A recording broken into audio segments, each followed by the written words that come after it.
pledged already up to 7,000 jobs. So at minimum, we're going to get another 2,000 people placed. But we're going to keep going because it is such a successful program and people deserve a chance to get trained and get a job. If you're a Rhode Islander out there who is out of work, who's hearing me talk about this, go to the website, backtowork.com. Check it out. It's free. I'm not going to say it's easy because you have to go through the training and you have to graduate. But it's free and it's effective. We promise you, if you graduate from the training, you will get a job. So if that sounds good to you, then go to Back to Work RI and sign up. I want to end in the spirit of the holiday for a few minutes with just some thank yous. If you're one of the lucky ones who hasn't lost your job during the crisis, that doesn't mean you've had an easy time. Pretty much no one is having an easy time. Folks who've lost their jobs are struggling like they never have. And folks who kept their jobs, many of them, have had to work harder under more stressful circumstances than they ever thought they would ever have to or ever thought that they could. And it's put enormous strain on them, their own health, their families. And I want to pause for a minute to say thank you. I in particular want to thank a lot of the public employees who've had to step up since March. Public employees you don't know their name, you just hear the state or the city. But they're people too. They're Rhode Islanders, friends, neighbors, working their tail off in the past 8 months to help Rhode Island get by. So I want to, as your governor, say thank you to every single public employee who's pitched in and worked so hard this year. There are so many unsung heroes, and I could be here all day listing them all. Mercifully, I will not do that. But take it from me, there are thousands of unsung heroes.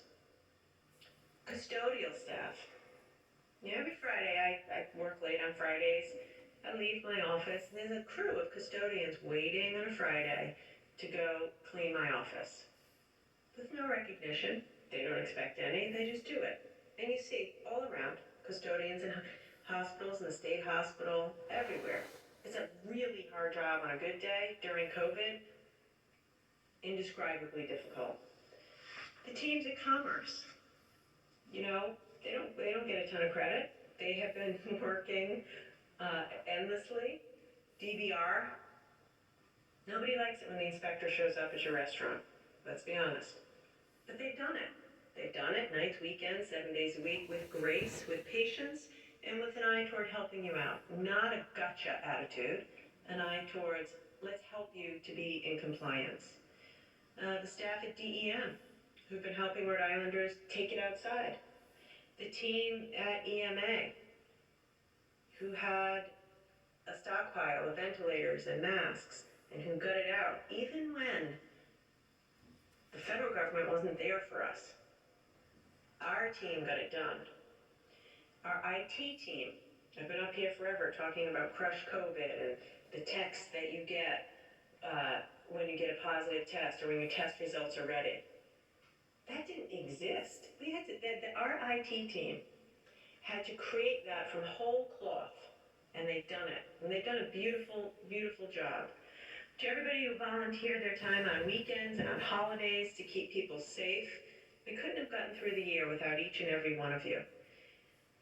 I would venture to say, before this crisis, the average Rhode Islander probably didn't spend a lot of time thinking about the Department of Health or their work. A lot of people have said to me, I didn't even know the state had a health lab. Well, we do. By the way, it's not in great condition, and we need to invest to rebuild it. But I want to do a few shout-outs to Adam Miller and Christopher Harmon. They've been working there for years in the State Health Lab. We didn't maybe know that, but they've been there. They are two of our lab supervisors at the State Health Lab, and they were some of the first state employees to serve on the front lines in this crisis in February when we didn't know what was coming at us. Adam, Christopher, Dr. King, all the folks at the health lab have risen to the challenge over and over and over again, providing us timely and accurate test results. So I want to say thank you. I want to say thank you to Imelda Benitez. Thank you, Imelda. Imelda spent hours. She works at DLT. As you can imagine, Department of Labor and Training has been totally overrun. At our peak, we had 200,000 unemployment insurance claims. She's been a dedicated employee. She told us the story of she spent hours on her own, not because anyone made her or told her, helping a caller who was having issues with her computer. So thank you for going above and beyond. She knew the person on the other end of the line was stressed out of a job, and struggled. Who hasn't struggled with an old computer and broadband? And so Imelda took the time to hang on the phone for a couple of hours so that person could get their unemployment check. I have to thank Mike Manning from the Rhode Island National Guard, who stepped up to create and lead our command center for K through 12 education. I want to thank Major Katie Tracy, also, who has been in the command center and who's overseen the purchase and distribution of more than 6,000 air purifiers that we're putting out all across the state in classrooms to keep our kids and teachers safe. When I went to them and said, guys, we're going to do a command center, no one knew what that meant. No one knew how we would do that, but they did it, and they figured it out. It's fantastic, and it's operated 7 days a week since the summer, and it has kept thousands of children in school and given them a chance. So I want to thank you. I also have to say a special thank you to the folks at DCYF. I talked yesterday to Kevin Aucoin, who's doing a marvelous job running DCYF. Look, DCYF deals with the most challenging situations in Rhode Island on a daily basis, on a good year. The holidays are a stressful time for a lot of families in the state's care on a good year. Now add COVID to that. Add the fear of social workers who've had to go into homes throughout the crisis. Add the fear, anxiety, and financial distress that's happening in the community that the vulnerable families of Rhode Island bear the most. I wish I could thank each and every one of you. You've done an extraordinary job, but perhaps no employee has driven the mission more than Betsy Aubin. Betsy's been a key leader at the DCYF's peer support team, which is a vital mental health resource for DCYF staff who are in need of support. And she's also spearheading race equity training for the department. That's pretty incredible. The social workers and caseworkers and lawyers at DCYF are there for the kids, but they need support too. So I want to thank you, and I especially want to thank Betsy for being there for our own team. I could go on and on, as I've said. There are thousands of unsung heroes, and I just want to say thank you to each and every one of them.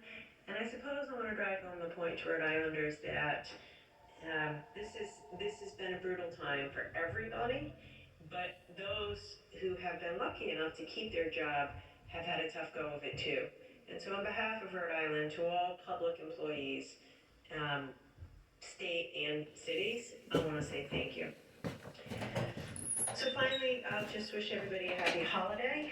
I will say it's a different time of year. It's a different kind of Christmas, different kind of Hanukkah, different kind of Kwanzaa, different kind of New Year's. It feels a little bit lonely. It feels, not like anything we planned, not like anything we really would want. But I would say, when we, my family and I celebrate Christmas, it's about loving. It's about finding the light in the darkness. It's about holding on to hope.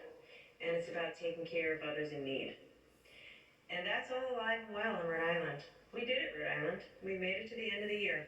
And by the way, we're in a stable place right now. Millions of times over the last year, Rhode Islanders have come together, pitched in, made donations, looked in on a neighbor, helped somebody get food in quarantine. We have found the light in the darkness We have found the space in our lives, and we have dug deep to figure out a way to care for others even when we've been struggling. So, my wish for all of you is a very happy holiday. Yes, it's different. Yes, you're going to have to innovate.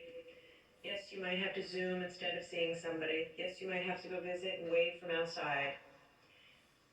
But it is a holiday nonetheless. And I just want to thank you all for giving me your support this year. I want to wish you a very, very happy holiday. And to my family, we know it's going to be different, but we're excited. We're going to make the best of it. We're going to have a good time. And we are really looking forward to a healthy, prosperous, safe 2021. So with that, I'm going to turn it over to Dr. Alexander Scott, and then we'll come back for your questions.